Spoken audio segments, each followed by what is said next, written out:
RTS Info, Pierre-Étienne Joie. Les Suisses sont globalement satisfaits du système de santé. C'est ce que révèle une enquête relayée par l'OFSP. Les maladies chroniques et les inquiétudes financières sont toutefois fréquentes au sein de la population. Sur près de 3000 personnes interrogées par la fondation Commonwealth Fund, environ 88% considèrent que le système de santé suisse offre de bonnes prestations au mieux. L'enquête rapporte également qu'environ un tiers des sondés sont préoccupés par leur stabilité financière. Le site valaisan de Lonza prévoit de mettre en service avant fin 2021 un nouveau catalyseur. Il sera capable de réduire drastiquement les 2000 tonnes de protoxyde d'azote qu'il rejette chaque année et qui sont nocifs pour le climat. Le catalyseur en construction sur le site de Viège couvrira une surface totale de 95 mètres carrés sur une hauteur de 18 mètres. Il doit réduire les émissions de protoxyde d'azote, appelé aussi gaz hilarant, d'au moins 98%. Le coût de 12 millions de francs est préfinancé par Lonza. Une centaine de demandeurs d'emploi sera engagés sur les pistes de ski valaisannes pour renforcer la prévention et encourager les visiteurs à respecter les mesures sanitaires en vigueur. Baptisé Covid Angel, ce projet est financé par le canton et l'association des remontées mécaniques du Valais.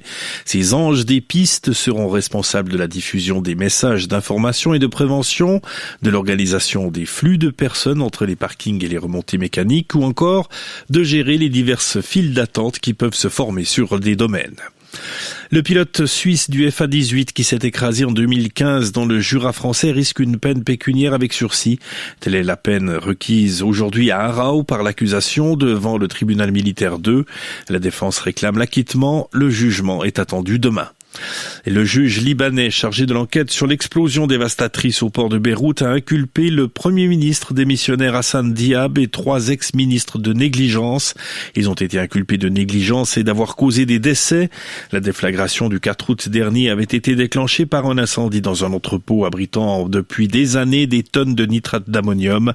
L'explosion a fait plus de 200 morts et 6500 blessés. Un sommet crucial pour le plan de relance post-Covid et le budget européen s'est ouvert aujourd'hui à Bruxelles. Le programme va de la coordination face à la pandémie aux ambitions climatiques jusqu'à d'éventuelles sanctions à l'égard de la Turquie. Après une minute de silence en hommage à l'ancien président français Valéry Giscard d'Estaing, les chefs d'État et de gouvernement des 27 se sont efforcés de débloquer le plan de relance post-Covid de 750 milliards d'euros adopté en juillet. Simonetta Sommaruga fait son entrée dans le classement mondial des 100 femmes les plus influentes selon le magazine américain Forbes.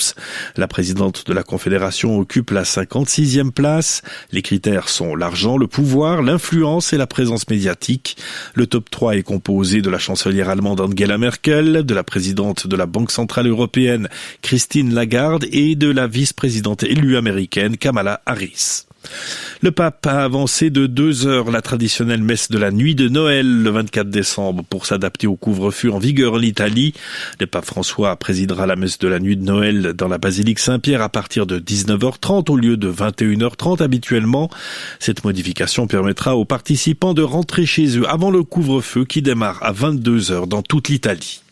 Météo du Stratus cet après-midi en pleine. Demain, le temps se dégrade avec l'arrivée des précipitations vers la mi-journée à partir de l'ouest. La limite de la neige va remonter vers 1000 à 1200 mètres. Il neigera par contre en plaine en Valais.